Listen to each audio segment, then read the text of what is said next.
Wesh les gars, c'est Asvok, j'espère que vous allez bien. Enfin, cette putain de vidéo, elle est là.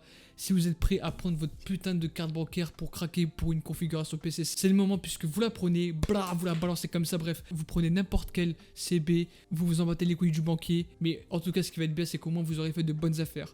Et oui, ça va être le cas pour cette vidéo puisque enfin, elle est là, la configuration PC spéciale Black Friday. Même si on le sait déjà qu'il y a pas mal de commerçants qui ont reporté la semaine du Black Friday au 4 décembre, n'oublions pas que il y en a beaucoup quand même qui l'ont laissé. Donc en gros, si vous voulez cette semaine-ci, et que dans tous les cas, si on va sur des sites de Deals, il y a pas mal de promotions qui ont commencé, notamment par rapport aux composants PC. Donc je pense que c'est le moment idéal de sortir cette vidéo. Et même si nous ne sommes pas directement à la semaine du 4 décembre, c'est tout de même le moment pour s'acheter une petite configuration, notamment lorsqu'on a un petit budget. En gros, pour moi, il n'y aura pas de meilleur jour ou je ne sais quoi, c'est le moment, point barre.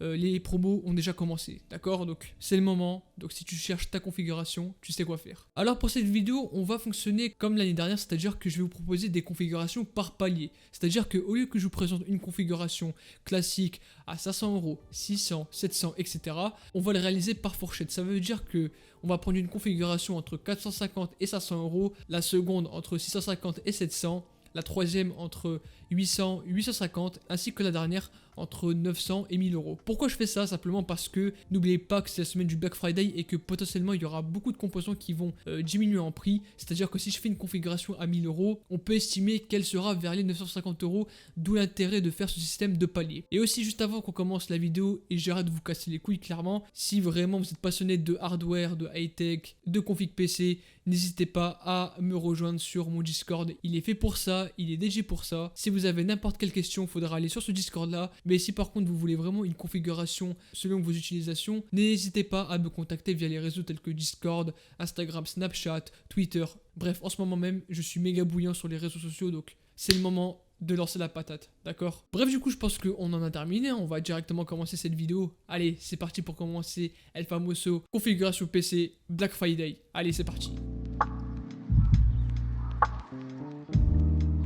C'est parti comme en 46 et comme je l'ai dit en introduction, on va directement commencer par la première configuration qui varie entre 450€ et 500€. Comme vous voyez à l'écran, il est directement disponible sur mon site internet. D'ailleurs, n'hésitez pas à le check si vous voulez en savoir plus sur les configurations. Mais voilà à quoi ressemblent les composants que j'ai mis. Du coup, ce qu'on va directement faire, c'est que pour les personnes qui ne s'y connaissent pas, je vais directement présenter les composants. Et du coup, on va directement commencer par le CPU. Et on va aller chez AMD avec El Famoso Ryzen 3 3100. Il est encore baissé, il est actuellement à 109€ sur Amazon.fr. Il est encore moins cher que sur Amazon Allemagne par exemple. Pourquoi j'aime bien ce processeur? Dans un premier temps, il est beaucoup plus performant qu'un Ryzen 5 2600 en jeu.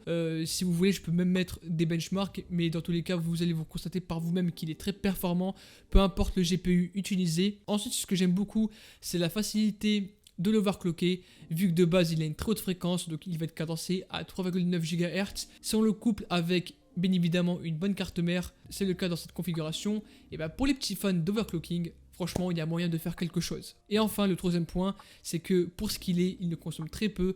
Pour un 4 Core 8 threads, il sera donc fourni avec son ventirail de base avec la pâte thermique préappliquée, donc c'est même pas la peine de rajouter 30€ en plus dans un vieux ventirail de merde. Enfin je dis ça, mais il y a de très bons ventiraids pour 30€, mais juste ça ne sert à rien de rajouter 30€ pour gagner 3 degrés, vous voyez ce que je veux dire? En sachant qu'il ne consomme très peu, mais en tout cas pour 109€, franchement, je vous le recommande fortement. Donc là vous voyez la boîte, El Famoso processeur, le ventirail qui va avec, mais en tout cas 109€, c'est un très très bon prix. Ensuite pour ce qui est de la carte mère, on va directement aller chez MSI avec la B450A Pro Max, comme vous voyez, à seulement 71€ sur Amazon Allemagne. Il est beaucoup moins cher que certaines cartes mères B450 en France, parce que d'habitude, j'ai tendance à recommander la MSI B450 Pro VDH Max au format micro ATX, mais franchement, celle-ci, elle est beaucoup moins chère et elle est beaucoup meilleure dans tous les points. Déjà dans un premier temps, comme vous constatez, elle est au format ATX. Donc si vous voulez rajouter plus de ce PCI, c'est tout à fait possible. Mais surtout le point le plus intéressant comparé à la carte mère, aux cartes mères d'entrée de gamme B450, c'est bien évidemment les étages d'alimentation, aka les VRM. Ils seront plutôt bien, notamment pour le processeur qu'on va accueillir. C'est pour ça que j'ai parlé d'overclocking. Là, avec ce genre de carte mère, on pourra non seulement tenir ce Ryzen 3 avec un bon OC, et il sera plus ou moins durable si même on met un plus gros CPU. Je pense notamment au Ryzen 5 3600, voire le R7 3700X. En plus, c'est la version MSI Max Ça veut dire que les Ryzen de 3ème génération seront compatibles avec cette carte mère. Et en plus de cela, elle est plutôt design. Cependant, un point hyper important que je n'ai pas précisé, ce genre de carte mère ne sera pas embarqué avec le Wi-Fi. Donc si vous avez absolument besoin d'une carte Wi-Fi, je vais en mettre un dans la description. Et d'ailleurs, il est disponible sur mon site juste en bas. Une petite carte Wi-Fi pour une vingtaine d'euros. Ça fait super plaisir. Donc là, non, il est à 13 euros, il a encore baissé. C'est plutôt pas mal. Donc si vous ne pouvez pas brancher votre PC avec un câble Ethernet, prenez une carte Wi-Fi. Ensuite, pour ce qui est de la RAM, bon, ça, c'est un petit peu le point négatif de cette configuration PC, c'est que nous sommes partis directement sur une barrette de 8 Go et non pas 16 Go. Simplement parce que je ne voulais pas non plus dépasser le budget. Ça ferait plus vers les 530 euros. Par contre, si vous avez l'opportunité de rajouter 30 euros pour 16 Go de RAM, bah je vous recommande fortement parce que en plus la RAM a beaucoup chuté, on trouve quelques bons plans vers les 55 voire 60 euros. Donc pour ce faire, et je vais même le mettre dans la description, vous tapez G-Labs, vous allez taper l'onglet RAM en prenant la catégorie RAM, vous allez dans l'onglet Hot pour qu'il vous affiche simplement les meilleurs bons plans, et puis là vous pouvez voir les meilleurs bons plans de la RAM. Donc là principalement c'est des kits de 2 barrettes de 8 Go soit 16 Go avec plus ou moins une bonne fréquence. Je pense par exemple à celle-ci que je vais beaucoup recommander dans les prochaines configurations. Donc là vous voyez que sur Topacha, 59 euros, 2 barrettes de 8 Go, c'est plutôt pas mal. Si vous pouvez les ajouter dans cette configuration, franchement ça sera carré pour non seulement jouer à tous les jeux sans aucun problème, faire un peu de multitâche, un petit peu plus de productivité si jamais vous mettez un plus gros CPU, mais dans tous les cas en jeu il sera bien meilleur que cette foutue barrette de RAM à 29 euros. Après elle sera suffisante, mais 16 Go de RAM c'est un peu plus envisageable. Mais sinon 29 euros pour une barrette de RAM cadencée à 3000 MHz avec un caisse de 16, c'est plus ou moins raisonnable pour ce prix-ci. Pour ce qui est de la carte graphique, on va directement aller chez Nvidia avec El Famoso PNY GeForce GTX 1650 Super, une très bonne carte graphique à seulement 169 euros. Comme j'ai dit, ce GPU vous permettra de faire tourner tous les jeux en 1080p. Le minimum que vous pouvez avoir dans des gros jeux de AAA, ça sera 60 voire 70 FPS, et pour des jeux un peu plus e-sport, vous dépasserez largement les 90 FPS en height, soit en haute qualité, et vous pourrez même jouer à quelques jeux comme Fortnite par exemple en mode compétitif à plus de 140 voire 150 FPS facilement. En plus ce qui est bien c'est que vu que c'est une Nvidia, si vous voulez l'utiliser pour encoder sur OBS, c'est-à-dire que si vous voulez streamer voire enregistrer grâce à l'encodeur NVENC, ça sera tout à fait possible. Il sera beaucoup meilleur que celui des cartes graphiques AMD. En plus de cela, le modèle est plus ou moins potable en sachant que c'est un GPU qui ne consomme pas énormément. C'est d'ailleurs pour ça qu'on a un modèle qui est très petit, mais dans tous les cas, cette carte graphique ne consomme très peu, donc ça nous suffira largement. Le système de refroidissement est plus ou moins correct. Bref, pour 169 euros sur ces discounts, franchement, c'est un très bon prix. Ensuite, pour ce qui est du SSD, on va directement partir sur du single SSD. Je préfère pas rajouter un disque dur en plus simplement parce que ça fera beaucoup trop cher. Après, vous pouvez toujours aller en occasion, choper des petits disques durs de 500 voire 1 Tera pour une dizaine d'euros. C'est toujours faisable, mais du coup pour cette configuration on est parti chez Crucial avec le BX500 en version 240 Go pour seulement 26 euros. Il a encore baissé, c'est une offre du Black Friday pour ceux qui veulent savoir, et franchement pour 26 euros, foncez. Je sais que c'est pas en soi le meilleur SSD que je peux recommander,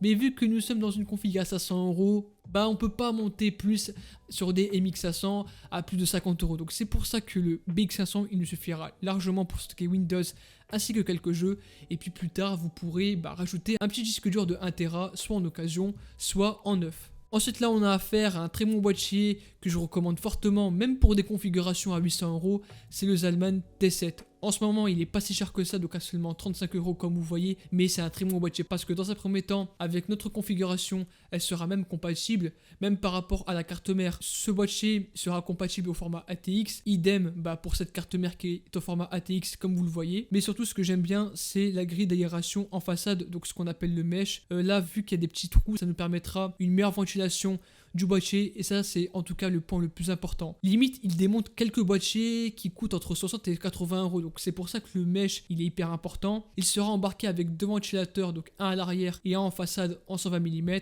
et la qualité de fabrication est plus ou moins correcte avec du plastique en règle générale, avec une vitre type acrylique. Je sais que c'est pas la meilleure, mais bon, pour 35 euros franchement on va pas en demander plus, mais en tout cas c'est un très bon boîtier qui nique pas mal d'autres pour un peu plus cher. Et enfin pour ce qui est de l'alimentation, on va aller chez Seasonic, on n'a présente plus la S12 III en 550 watts pour seulement 51 euros. C'est une très très bonne alimentation qui non seulement nous permettra d'alimenter tous les composants, mais surtout par rapport à sa fiabilité et durabilité. On connaît bien Seasonic, il n'y aura vraiment pas de problème. Donc un bon 550 watts que je peux fortement vous recommander, il fera largement le taf. Bref, c'est du Seasonic pur et dur. On passe tout de suite au second palier de configuration, c'est-à-dire celle entre 650 € et 700 €. Et vous allez voir que c'est vraiment pas mal pour son prix. Ça sera un petit peu mieux que la configuration à 500 €. On pourra faire tourner quelques jeux en 1080p à plus de 80 voire 90 fps minimum. Si vous voulez même y intégrer un écran 144 Hz pour ce genre de configuration, en tout cas si vous paramétrez bien les graphismes, ça sera tout à fait possible avec ce genre de configuration. Donc là, c'est la même base que la configuration à 500 € avec quelques modifications. Dans un premier temps, j'ai décidé de rester sur le même CPU vu qu'il fera largement le taf, même si on a changé de carte graphique. Ensuite, pour ce qui est de la carte mère, je me suis permis de prendre une petite MSI B450M Mortar Max. C'est quoi la différence avec la MSI A Pro? C'est que malgré le fait que ça soit du micro ATX, mais ce n'est pas en soi la catastrophe, mais surtout ce qui est bien, c'est par rapport à sa fiabilité, durabilité. En effet, cette Mortar Max sera embarquée avec de meilleurs VRM, c'est-à-dire que si vous voulez, dans un premier temps, avoir un meilleur overclocking ainsi que d'avoir une meilleure durabilité de votre configuration, notamment par rapport à votre processeur, cette carte mère sera beaucoup mieux, en sachant que c'est la meilleure B450 du marché. En plus, on a les PCI. Comme je l'ai dit, si vous n'avez pas accès au Wi-Fi, il y aura la carte Wi-Fi en description ainsi que sur mon site internet juste ici. Mais en tout cas, pour 94 €, je vous la recommande fortement. Bref, même pour mettre un gros R7 3700X, 3800, etc., cette carte mère sera très très solide. Ensuite, pour ce qui est de la RAM, j'ai directement pris celui qui était sur Deal Labs. Donc on est directement sur Topacha avec un deal à 59 €, 2 barrettes de 8 Go à 3200 MHz K16 pour seulement 59 €. C'est un très très bon deal, c'est en ce moment le kit de RAM le moins cher. En plus de cela, ça sera compatible avec la carte mère. Et puis bon, 3200 MHz K16, notamment avec le processeur Ryzen, franchement ça sera carré dans l'axe. Donc 59 € si jamais là aussi vous constatez qu'il y a moins cher sur G-Labs, n'hésitez pas à me le mentionner dans l'espace commentaire. Pour ce qui est de la carte graphique, et alors là par contre attention, c'est le plus gros point négatif de cette configuration. Je m'explique. Nous sommes directement partis sur une GTX 1660 Super, sauf que le problème avec l'arrivée des nouvelles RTX ainsi que des nouveaux GPU de chez AMD, malheureusement, il y en a très peu qui se produisent et les prix sont beaucoup trop chers. Parce que cette GTX 1660 Super, elle va aller dans les alentours de 220 voire 230 €. Mais là bon, 259 € ça fait beaucoup trop cher pour une 1660 Super.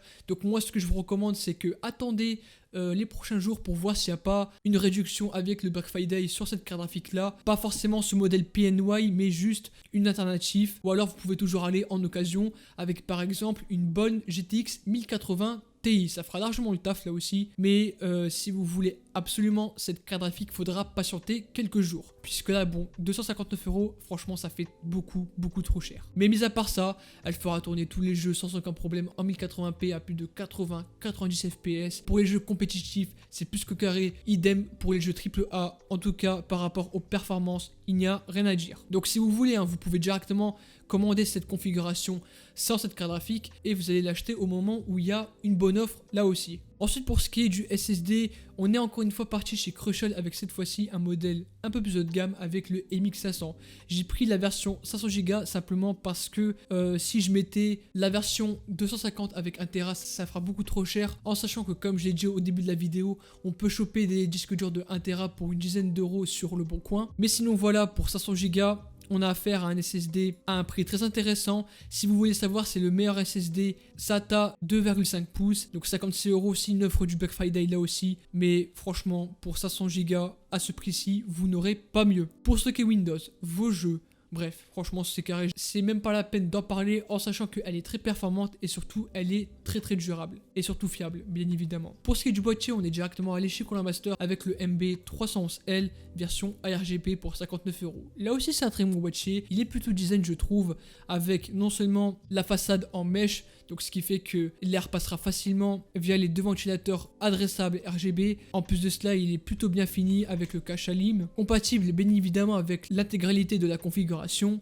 Bref, en tout cas pour 59 € avec non seulement du adressable RGB, franchement je ne peux que vous le recommander. Et enfin pour l'alimentation, je me suis permis de rester sur la même parce que bon, 550 watts, franchement c'est largement suffisant. Même pour upgrade sur un plus gros processeur, je peux vous garantir que les 550 watts, si vous faites le calcul avec des sites spécialisés, l'alimentation sera suffisante. En plus de ça, elle est fiable, donc on reste sur ce modèle. Nous voilà maintenant sur une configuration entre 800 et 850 € et là franchement c'est encore mieux parce que on a fait pas mal d'upgrades, vous allez voir juste après, mais voici en tout cas la configuration avec les recommandations qui vont avec. Donc là vous voyez qu'on a une meilleure carte Wi-Fi. Mais sinon, voici la configuration que je vous propose en règle générale sur mon site internet qui sera disponible dans la description. Donc tout d'abord pour ce qui est du processeur, on est encore parti chez AMD avec le Ryzen 5 3600. Alors malheureusement, j'aimerais dire que ça fait partie aussi des composants qui sont vraiment pas intéressants en termes de prix, simplement parce que le 3600 est à seulement 217 €. C'est beaucoup trop cher pour ce que c'est, en sachant qu'il y a quelques semaines, il tournait plus vers les 189 €. Mais là bon, ça fait un peu trop cher, mais sinon par rapport aux performances, il est excellent. Si en plus on le couple avec un bon GPU, je peux vous garantir que les performances en 1080p, voire 1440p seront incroyables. Sinon celui-ci sera embarqué avec son ventirail de base, plutôt bon pour l'overclocking. Bref, en tout cas, si jamais vous trouvez ce processeur pour moins cher pour le Black Friday, donc sous la barre des 200 €, franchement vous pouvez le prendre. Mais là bon, 217 €, franchement, je préfère que vous entendiez parce que là ça fait un peu trop cher. Pour ce qui est de la carte mère, on reste sur la Mortar Max, on cherche toujours la fiabilité, la durabilité. La Mortar Max, franchement, c'est une valeur sûre. Donc on reste sur cette dernière. Pour ce qui est de la RAM, là aussi on reste sur le même kit, 59 €, 3200 MHz, KS16, ça sera largement faisable avec la configuration, surtout pour un Ryzen 5 3600 qui lui acceptera mieux de la haute fréquence, donc beaucoup plus de performance au jeu. Ensuite pour ce qui est de la carte graphique, on passe de la GTX 1660 Super à la RX 5600 XT. Pourquoi ce modèle là et pourquoi pas la RTX 2060? Simplement parce que la RTX 2060 a encore augmenté en prix et surtout elle commence à ne plus être produite par Nvidia avec la sortie des nouvelles RTX 3000. En sachant que pour ceux qui ne savent pas, Nvidia va annoncer dans quelques temps la RTX 3060 Ti qui elle coûtera je crois 400 €, mais elle aura des performances de dingue. Donc c'est pour ça que les stocks commencent à vider et que les prix sont pas intéressants. Par contre chez AMD, le moins cher que j'ai trouvé c'est la RX 5600 XT de chez Sapphire, donc la Pulse. Elle a quasiment les mêmes performances que la 2060, elle est beaucoup moins chère et fera largement le taf. En plus que la série 5000 consomme un petit peu moins que les précédentes générations de AMD, celle-ci vous permettra de faire tourner tous les jeux comme j'ai dit en 1080p sans aucun problème à plus de 100 voire 120 fps en très haute qualité et pourquoi pas de la 1440p à plus de 80 fps. Sinon le système de refroidissement c'est du Sapphire, c'est du très bon, ça refroidit très bien, très silencieux. Bref, pour 298 € c'est plutôt un bon prix, même si je vous recommande fortement d'attendre les prochains jours pour que ça baisse vers les 280 €. Idem pour la RTX 2060, mais en tout cas 298 €, franchement c'est une très bonne carte graphique. Ensuite pour ce qui est du SSD, on reste tout de même sur le MX500 en version 500 Go, très bon SSD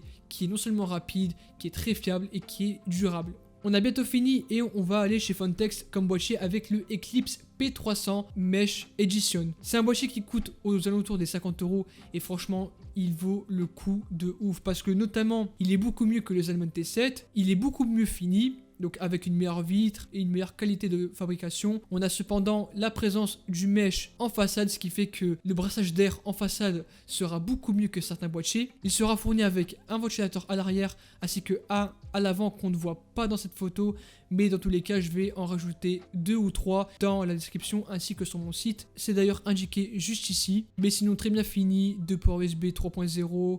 Bref, franchement, ce boîtier-là, il est complet et sera compatible avec la configuration. Mais sinon, voici une prévisualisation du boîtier une fois qu'il est monté. Si bien sûr, on ajoute le RGB et tout le bordel qui va avec, mais sinon, c'est un très bon boîtier qui ventile très bien. Et enfin, pour ce qui est de l'alimentation, je me suis permis de rester sur la même alimentation, puisque bon, elle fera le taf, et que surtout, on n'a pas vraiment un très gros budget pour y mettre une plus grosse alimentation systonique. Et enfin, on va terminer cette configuration par le palier entre 950 € ainsi que 1000 €. Là aussi, c'est une très bonne configuration avec là aussi quelques modifications qui sont assez intéressantes. Donc là, voici la configuration en règle générale avec les recommandations, vous voyez que je recommande le Arctic Freezer 34 Duo parce que si vous voulez notamment toucher à l'overclocking et que le venturateur de base du Ryzen 5 3600, il est plutôt moyen. Si vous voulez prendre ce venturateur qui est en plus très performant et qui se rapproche plus d'un Dark Rock 4, franchement n'hésitez pas à le prendre si jamais vous avez le budget. Mis à part ça, voilà la configuration. Donc on a repris le Ryzen 5 3600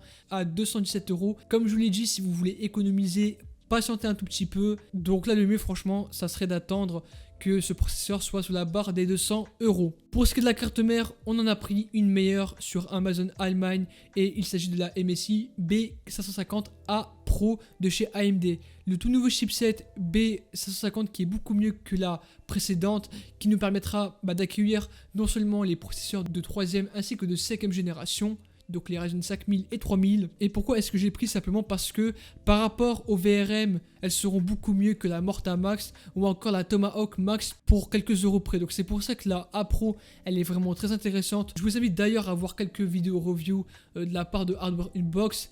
Et vous allez voir que pour 116 €, franchement, c'est une carte mère qui a de très bonnes températures, même avec des VRM solides. Donc franchement, cette carte mère là, je la recommande fortement pour n'importe quel budget. Enfin, surtout pour du haut de gamme. Mais sinon, pour une carte mère un peu plus future-proof, cette B550A Pro est plus que suffisante. On reste tout de même sur le même kit de RAM, donc là aussi il n'y a rien à dire. Pour ce qui est de la carte graphique, on va aller encore une fois chez AMD.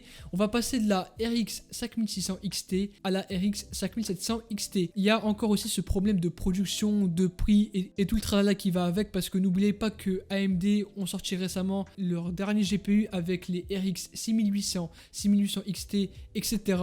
Donc forcément, les RX 5700 XT ne sont plus produites par AMD et commencent à être vendues en masse sur Amazon. Donc là, 402 €, c'est plus ou moins acceptable. Après, moi, je vous recommande d'attendre quelques jours pour que certaines cartes graphiques AMD, donc par exemple celle-ci, soient sous la barre des 380 €. Donc là aussi, n'hésitez pas à faire un tour sur Deal Labs si vous voulez en savoir plus. Pour ce qui est du stockage, là j'ai décidé de changer un petit peu. Au lieu qu'on part sur 500 Go, on prend le même modèle, donc le MX500 en version 250 Go, puisque à côté on a rajouté un petit Western Digital en version 1 Tera. Si bien évidemment vous voulez prendre la version 500 Go et rajouter en plus ce disque dur, vous pouvez, mais après il faudra débourser un petit peu plus. Mais sinon, les deux font au total 80 € environ et franchement c'est un très bon combo. Comme ça vous mettez Windows, quelques petits jeux ainsi que quelques programmes sur ce SSD. Ainsi vous mettez toutes vos données perso, vos vidéos, vos musiques, en gros toutes vos sauvegardes si jamais ce SSD là crash, on ne sait jamais. Mais en tout cas pour 80 € du 1 Tera plus du 250, franchement c'est carré. Pour ce qui est du boîtier, on a pris encore une fois un meilleur modèle de chez Phontex. On passe du P300A au P400A à seulement 68 €. Donc là il sera encore mieux que le P300, il sera beaucoup mieux fini. Il sera embarqué avec deux ventilateurs qui seront beaucoup mieux, un bon cache à lime, des bons ventilateurs, une bonne gestion des câbles. Enfin bref, celui-ci sera beaucoup mieux que le B300A, en sachant que celui-ci sera tout de même en mesh, c'est-à-dire avec une grille d'aération où l'air passera facilement. Bien évidemment, il faudra rajouter deux ventilateurs supplémentaires que je mettrai en description si vous voulez pleinement en profiter de l'airflow. Et enfin, on a pris une meilleure alimentation. Alors là, malheureusement, je viens de voir qu'elle est hors stock, mais elle va arriver dans pas très longtemps. C'est de la Seasonic Focus GX 650, donc une alimentation qui coûte aux alentours des 95 € sur Amazon Allemagne, mais franchement, elle sera beaucoup mieux que la Seasonic S12. Déjà qu'elle sera full modulaire, elle aura cependant une meilleure gestion des composants, ce qui fait que par rapport à sa durabilité et à la fiabilité qu'on peut attendre, franchement, faudra pas se questionner, c'est très bien fait de la part de Seasonic. C'est pas comme certaines Corsair ou Cooler Master au même prix, non, franchement, rien à voir. Les Seasonic niquent tout avec le bundle qui va avec pour seulement 95 €. Franchement, je le recommande, il n'y a rien à dire. Du coup voilà, c'est la fin de cette vidéo. En tout cas, j'espère que ça vous a plu. Si vous voulez que je continue les vidéos Black Friday, n'hésitez pas à vous abonner, ça me ferait super plaisir. À me rejoindre sur les réseaux sociaux. Et puis moi les gars, je vous dis à la prochaine. Et bien, ciao tout le monde, c'était votre gars Asvox.